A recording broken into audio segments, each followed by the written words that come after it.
मत प्रस्तुत किए गए हैं, जो संक्षेप में इस प्रकार हैं। निर्वाण तंत्र के अनुसार दक्षिण दिशा में रहने वाले सूर्य पुत्र यम काली का नाम सुनते ही भयभीत होकर दूर भाग जाते हैं, अर्थात कि काली उपासकों को नरक में नहीं ले जा सकते। इसी कारण भगवती को दक्षिणा काली कहते हैं। अन्य मतानुसार सर्वप्रथम दक्षिणा मूर्ति भैरव ने इनकी आराधना की थी, अतः भगवती को दक्षिणा काली कहते हैं। गुह काली, भद्र काली, शमशान काली तथा महाकाली, ये चारों स्वरूप भी प्रकारांतर से भगवती दक्षिणा काली के ही हैं। यदि श्रद्धा भक्ति पूर्व भगवती के मंत्रों का साधन किया जाए तो साधक को चतुर्वर्ग की प्राप्ति होती है। अंत में भगवती का सामुज्य भी प्राप्त होता है।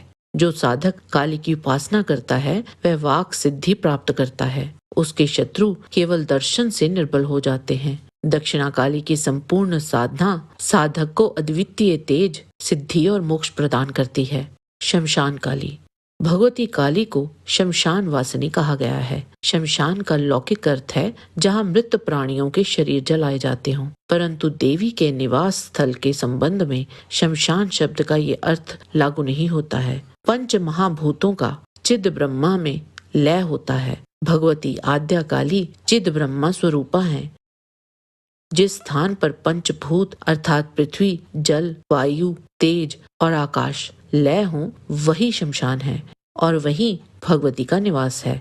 भगवान शिव प्राकृति अर्थात महाभूत हैं तथा अस्थि, कंकाल आदि उज्ज्वल वर्ण सत्व गुण के बोधक हैं, अर्थात शमशान में महाभूत शिव शव मुंड आदि के रूप में तथा अस्थि, कंकाल आदि सत्व गुण के रूप में उपस्थित रहते हैं। शिव से जब शक्ति पृथक हो जाती है तो वह शव मात्र रह जाता है, अर्थात जिस प्रकार शिव का अंश स्वरूप जीव शरीर प्राण रूपी शक्ति के हट जाने पर मृत्यु को प्राप्त होकर शव हो जाता है, उसका भौतिक शरीर शव की भांति निर्जीव हो जाता है। उस स्थिति में भगवती आद्या शक्ति उसको अपना आसन बनाती है, अर्थात उस पर अपनी कृपा बरसाती है और उसे स्वयं में सन्निहित कर भौतिक जगत से मुक्त कर देती है। यही भगवती का शवासन है और इसीलिए शव को भगवती का आसन कल्पित किया गया है।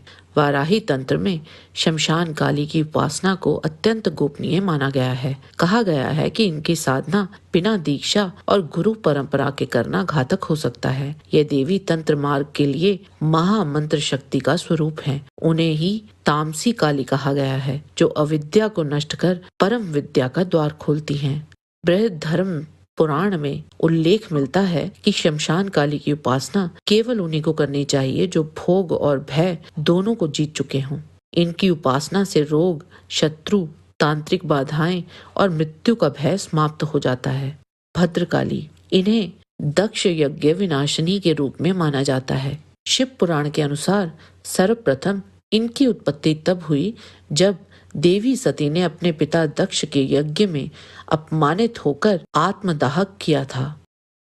तब भगवान शंकर ने दक्ष, उसकी सेना और वहां उपस्थित उनके सभी सलाहकारों को दंड देने का ठान लिया और वहीं उन्होंने अपनी एक जटा को निकालकर रोष पूर्वक उसे पर्वत के ऊपर दे मारा, जिससे महाबली वीरभद्र उत्पन्न हुए और एक दूसरी जटा से भगवान शिव ने भद्रकाली को उत्पन्न किया, जो बड़ी भयंकर दिखाई देती थी और करोड़ों भूतों से घिरी हुई थी। क्रोध से भरे हुए भगवान शिव ने वीरभद्र और भद्रकाली से कहा कि तुरंत जाओ और दक्ष का यज्ञ नष्ट कर दो, और वहां इन दोनों ने बड़ी ही क्रूरता से दक्ष का यज्ञ नष्ट कर वहां उपस्थित सभी देवों को दंड दिया था।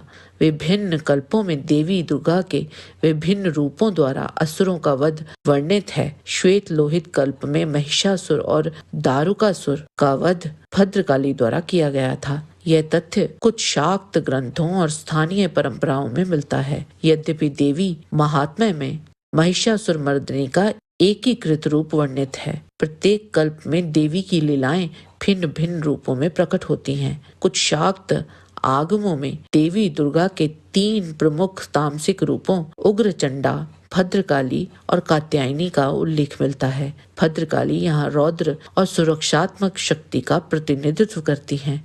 उग्रचंडा अपनी प्रचंडता और शत्रुओं के नाश के लिए जानी जाती हैं, जबकि कात्यायनी सौंदर्य और शक्ति का समन्वय है। भद्रकाली इन तीनों में एक विशिष्ट स्थान रखती हैं।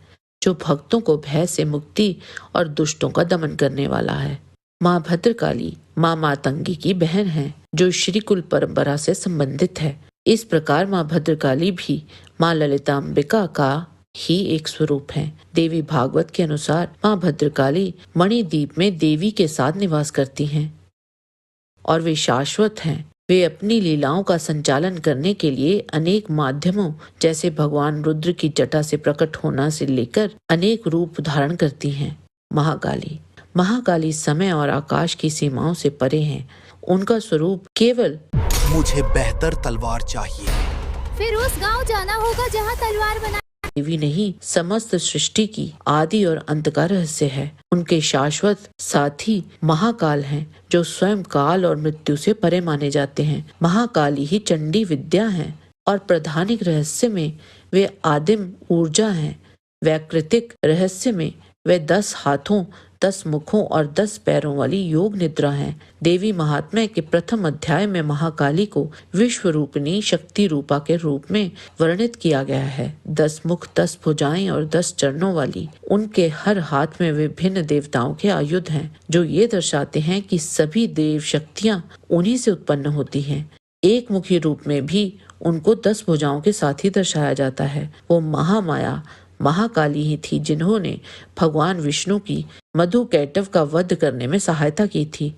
एक समय जब महाकाली ने युद्ध में समस्त दैत्यों का संहार कर दिया, तो उन्होंने विजय के उत्साह और उन्माद में एक उग्र तांडव नृत्य आरंभ किया। उनका यह नृत्य इतना प्रचंड और विकराल था कि तीनों लोगों में कंपन और अस्थिरता उत्पन्न हो गई। देवताओं ने भयभीत होकर भगवान शिव से प्रार्थना की कि वे इस स्थिति को शांत करें, लेकिन देवी किसी की बात सुनने की स्थिति में नहीं थी। तब शिवजी स्वयं एक निर्जीव शव के समान रक्त रंजित रणभूमि पर लेट गए। जब देवी का पांव अनजाने में अपने पति शिवजी के वक्ष पर पड़ गया, तो उन्हें अचानक भान हुआ कि वे शिवजी को रौंद रही हैं। ये समझते ही लज्जा से उनकी जीभ बाहर आ गई, जो उनके प्रसिद्ध रूप का प्रतीक बन गया। जय माँ दुर्गा। आज के वीडियो में बस इतना ही। आशा करते हैं कि आपको हमारा ये वीडियो पसंद आया होगा। कृपया इसे लाइक और शेयर अवश्य करें।